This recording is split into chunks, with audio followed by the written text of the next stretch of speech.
Are you tired of the secular news? Do you want a Christian view of politics? Do you want to know what is going on in your Christian community? Your wait is over.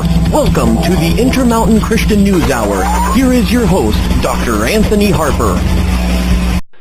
I'm Dr. Anthony Harper here with the Intermountain Christian News, and talking today with Mr. Andrew Klavan with Prager University. And thank you for joining Mr. Klavan today. It's a pleasure. It's nice to be here. It's great to have you join me about the topic, and this is heard a lot in the news, fake news. And I read your article, What is Fake News? How did the development of your article take place? What led up to you writing about this topic? Well, PragerU actually came to me and asked me for it because I had been talking about it a lot on my podcast and writing about it a lot on my blog, because I genuinely feel that no matter what issues you have with Donald Trump for or against, there's just no question that the news has become so biased as to be virtually not news at all, but almost propaganda. And so I think that one of the reasons people like Trump and people cheer him on all the time is because they see this unfair, unbalanced news that surrounds us. So I was very eager to actually write it when they asked me. Well, you mentioned the word propaganda. I've heard that often, and this issue is not new. We know propaganda was probably made very popular during the time of Hitler, but there's been a deception of so-called news or leaving out important facts. It's been going on for quite some time. I was just wondering what your view on the perspective that this title, Fake News, when did it become more prominent? Well, I think the thing is the news has become more and more one-sided over time. There's some theories that say that after Ronald Reagan got elected, journalists realized that journalists who were basically liberal realized that they really had to get together and sort of make sure that this terrible thing didn't happen again, where someone got elected that they didn't like. I think that's a little bit too conspiratorial. I simply think that as the news business started as kind of a working man's business. It was not necessarily a business for college-educated people. There were no such things as journalism degrees. It was just a job that you did if you could write and you had skill. And I think people like that, the original journalists, just wanted to take down. They wanted to, speak truth to power, take down the powerful, find corruption wherever they found it.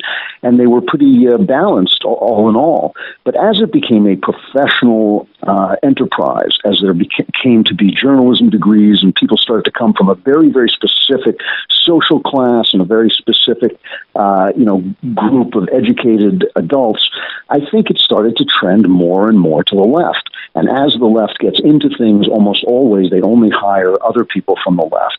So eventually it just kind of got poisoned over time to the point where now, a major network feels that it can hire a Clinton hack like George Stephanopoulos and not have to face the music. Nobody turns to them and says, that's just corrupt. It's just corrupt to hire a Clinton operative to run your news department.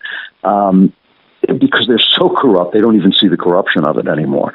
And at this point, I really think that we have seen over the last, let's call it 20 years, in the treatment of George W. Bush, in the treatment of Mitt Romney, one of the most decent men in politics, and also, of course, in the lack of journalism practiced on Barack Obama, the lack of questioning his actions. We've just seen that this is now essentially a Democrat institution. And when we talk about mainstream media news, meaning the networks and the New York Times, the Washington Post, and CNN, when we talk about those enterprises, we're talking about Democrats. Democrats reporting to Democrats about Democrat things from a Democrat point of view. And I think that in and of itself is fake news. Yes, and I can understand it's become more troublesome. President Trump has sure talked about and used that term fake news a lot. I've been in the press rooms several times, and it's a very, very heated issue. And all this kind of leads to about people's concerns about what can be done about this fake news issue. I know that the Christian media has has helped out a lot, but there's rarely a presence in the White House for the Christian media people or some other news sources that are reporting the truth. And, how likely also is it for there to be another, another network that would report the truth? I think you pointed out in your article that the NBC and, CNN and all these other ones, they have a lot of viewers. And many more than, for instance, Fox News, which they keep pointing to as if it was some kind of crime to report the news from the right when they've been reporting the news from the left all this time. It's quite amazing when you think about it that somebody finally started a news station for conservatives, Fox News, which, by the way, has the best TV news on television in the Bret Baier Report, which is not a right-wing report. It actually is a very fair and balanced, as the saying goes, newscast. But it's amazing to me that they started this cable news station to serve one half of the country, and nobody has really imitated it. Nobody has built a young person's Fox News or a conservative comedy channel or any of the things that would serve this audience. They've simply let Fox News stand out there alone. And now, as Rupert Murdoch is getting old and his more liberal kids and wife are sort of coming up in power, even Fox News is losing its voice. So, when you ask what we can do about this, I mean, I think we have done a lot in terms of using our online presence to challenge the assumptions of the mainstream media. But it's not really enough. I mean, the power that the mainstream media has is to gather facts. And our opinion and our pointing out that they skew those facts is always going to be a defensive game. What we really need to be funding are investigative projects, actual news projects with actual reporters out there, serving that half of the country that does not see things the way the left sees it. And I think it's more than half the country. Guys like Steve Bannon, you can attack him for the way he runs Breitbart, the kind of warrior journalism, but he has also funded or had funded investigative projects that have resulted in things like the book Clinton Cash, which really had an effect on the election because it was filled with facts. So I think we're doing a lot, but we're not doing enough. I think that striking back, calling people out on their fake news, I think all those things are really important, but I would like to see more news organizations. Actually, I don't want to see, I'm a conservative, but I don't want to see conservative news organizations. I just want to see fair organizations. I don't mind anti-Trump stories as long as they're also anti-Obama stories.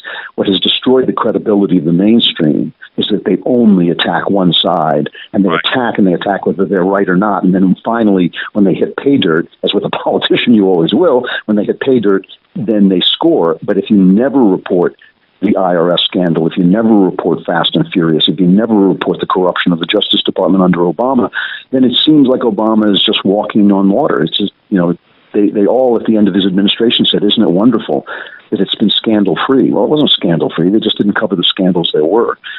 So I just think we need more information, more actual reporting on the right.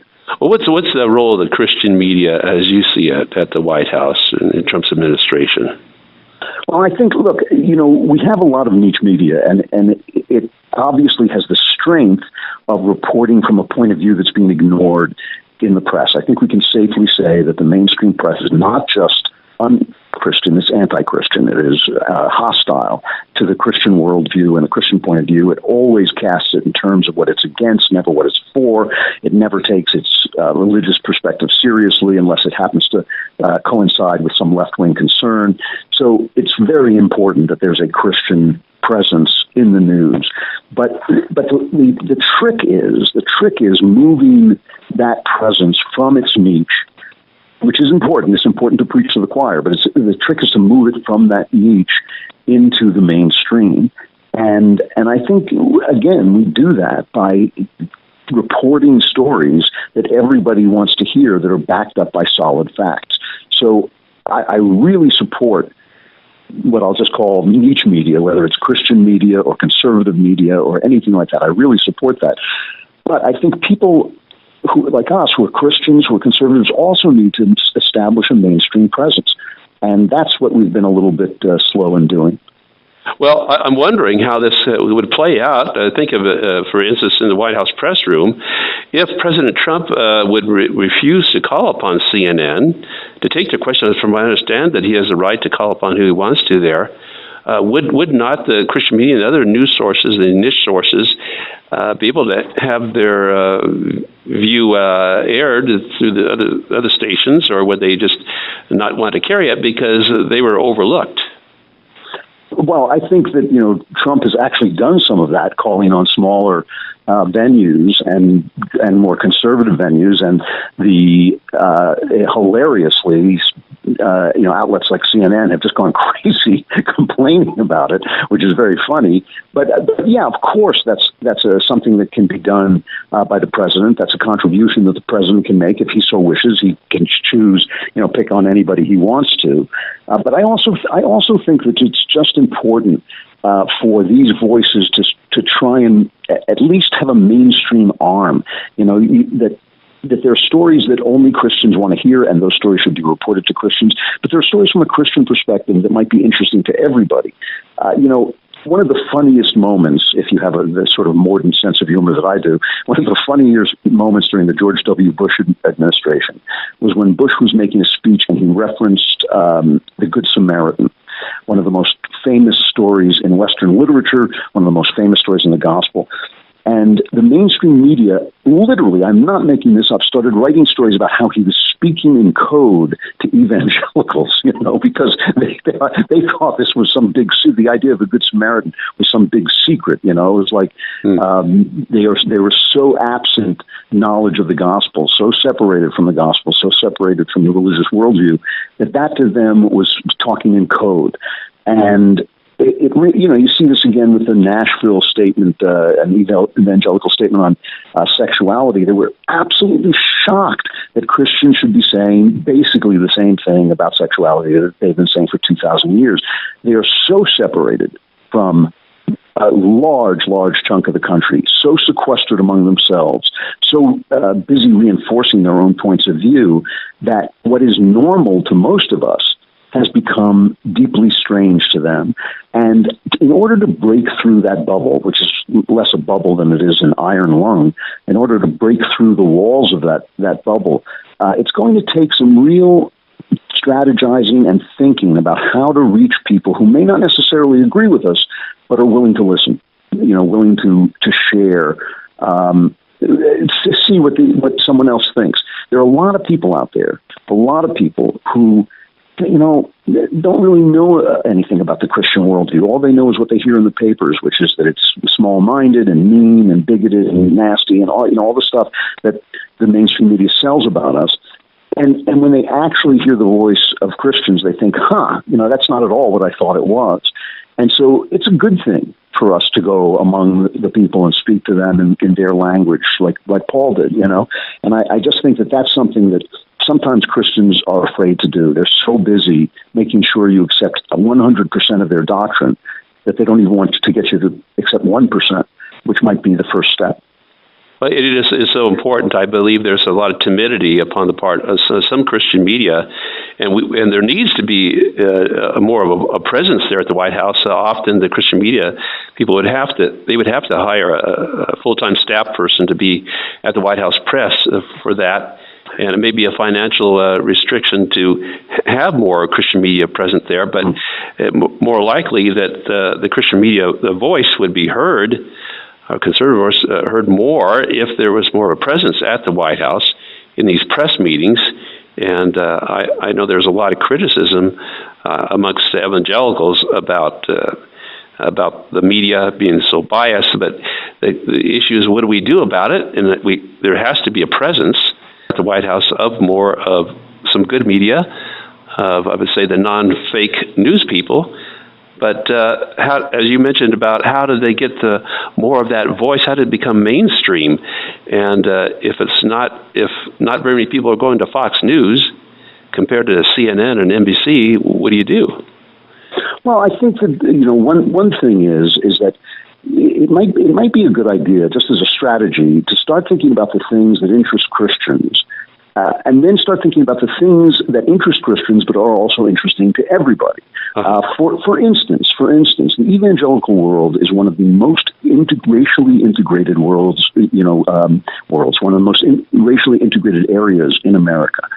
It is a place where you walk into any church and really nobody cares what color your face is. I would imagine that it is much easier to make friends, blend in, and become part of a community of interracial people in an evangelical church than it is in most upper-class, left-wing New York, Manhattan institutions, And I think that that's something that, maybe people should start talking about. Maybe these are things that people should know that they don't. They only hear, we are always called out. I mean, this is a strategy they have. They only call us out on controversial issues where they know they can get us to disapprove of something. If you can get a Christian to disapprove of homosexuality, if you can get them to disapprove of, some kind of thing that is, that is popular on the left, or that most Americans are very libertarian. They think do whatever you want. If you can get a Christian to come out and look grim and disapproving and forbidding, they've won the game. They have won that game already. And Christians are only too willing to play along. And instead, we don't talk about the things that Christianity has achieved, why it underpins so many of the values that people have, how it behaves, for instance, like the bottom block in the Jenga tower of American freedom. Like, we never talk about that stuff. I mean, I talk about it all the time, and I get these letters from young people constantly saying, gee, I didn't know that. I didn't know. And I think that Christians let themselves get played by the anti-Christian mainstream media. That's basically my opinion, that we let ourselves get used by them. And sure, you're right, a presence in the White House would be great. It would be great if the president would on people instead of calling on a useless guy like Jim Acosta who just wants to show off, his routine. It would be much more useful to call on a Christian newspaper than on a guy like Jim Acosta. But still, that's an uphill climb, and Christian media has got to start thinking about how to evangelize, or at least to act and speak outside of its own bubble. Right. There's a lot to deal with, and we could definitely go on and talk more about this important issues, but there's a lot to discuss here regarding fake news, which is not going to be going away anytime soon. That's and for sure. Yeah. For those that want to learn more, of course, to read your article, What is Fake News, they could go to the Prager University the website. And what is that website address for people they can go to see your article and video? If you type in PragerU, I think it comes up just as one word, Prageru, and you will find it's really videos. You can see it as an article, but you can also see it as a video. And if you Google Prageru, all those videos will come up, and mine is Andrew Klavan, What is Fake News?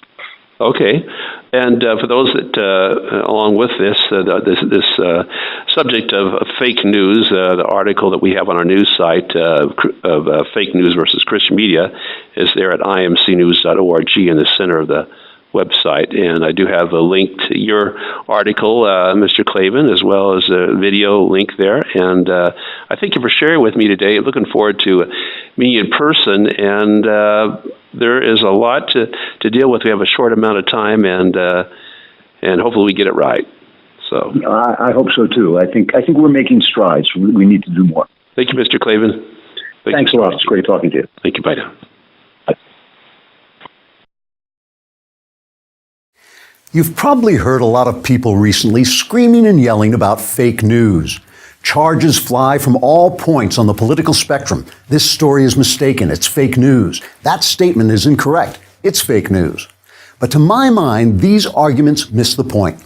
Mainstream American news is all fake because the major news outlets are so consistently biased toward the left that whether any given story they report is factual or not, their overall reportage is essentially leftist propaganda. You can complain about the right-wing slant of Fox News all you want, but left-wing ABC, CBS, NBC, MSNBC, and CNN have combined almost 10 times the viewers. Look, The chief journalist at ABC is former Clinton operative George Stephanopoulos. The president of CBS News is David Rhodes, the brother of a former senior Obama staffer. Comcast, which owns NBC, is run by a major Democrat donor. Same for the leadership at CBS and Time Warner, which owns CNN. Only 7% of American journalists identify as Republican. And while a lot of news outlets forbid their reporters to donate to candidates, 96% of those who did donate last time out gave to Hillary Clinton. These journalists claim that despite the fact they're all Democrats, they can be objective. It just ain't so. Psychologists have shown that when people associate almost exclusively with those who agree with them, they suffer from groupthink and confirmation bias and lose their ability to see events clearly.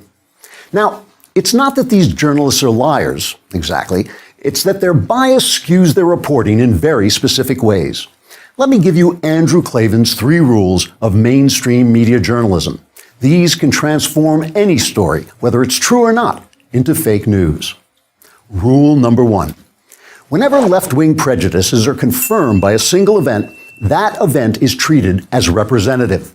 But whenever left-wing prejudices are contradicted by a single event, that event is treated as an isolated incident. And if you treat it as representative, you are deemed to be hateful. So, for instance, a white cop shoots a black suspect. The mainstream media treats that story as representative of general police racism, even though studies show cops don't use deadly force more often on blacks than on whites. On the other hand, if a Muslim commits an act of terrorism and someone is bold enough to point out that the terrorist act is in fact representative of the daily acts of Muslim terror around the world, this is considered Islamophobic. The leftist media cherry picks when an event illustrates a larger narrative. That's fake news. Rule number 2. When a scandal breaks on the right, the news is the scandal. When a scandal breaks on the left, the news is who wrongfully disclosed that scandalous information. Thus, when the media wanted to raise suspicions that Donald Trump was somehow in league with the Russians, they freely quoted illegally leaked information from intelligence sources. But when Congressman Devin Nunes announced he had information that the Obama administration might have misused intelligence against Donald Trump's transition team, the story became, how did Nunes get that information? And did he do it legally? The scandal meter is heavily weighted to fall to the right. Fake news. Rule number 3. Individual extremists on the right are highlighted, but the overall extremism of the left is ignored. In one of the fakest fake news stories in recent history, the mainstream media rose up as one to tar conservative Tea Party members as racist, when all they really wanted were lower taxes and less government spending. Reporters gave the Tea Party disparaging nicknames, represented their almost universally peaceful gatherings as ugly and violent. And whenever an individual Tea Partier said something wrong, it was cited as evidence that the movement itself was tainted. Meanwhile, the continually violent, vandalizing, anti-Semitic socialist movement that went by the name of Occupy Wall Street was hailed by journalists as an important social development, right up to the moment it vanished without a trace, except for the piles of litter its protesters left behind. Peaceful Tea Partiers wanted the small government prescribed by the Constitution, so they were radicals. Violent occupiers wanted the widespread government intrusion of socialism, so they were heroes. Very fake news. Newsweek editor Evan Thomas was once criticized when his magazine essentially convicted some white Duke University lacrosse players of raping a black woman. A rape, it turns out, they did not commit because it didn't happen. Thomas defended himself, saying, the narrative was right, but the facts were wrong. The mainstream media almost always get their left-wing narrative right, whether the facts support it or not. That's called confirming your own prejudices. It's called bias. It's called fake news. I'm Andrew Klavan for Prager University. To keep these videos free, please click here.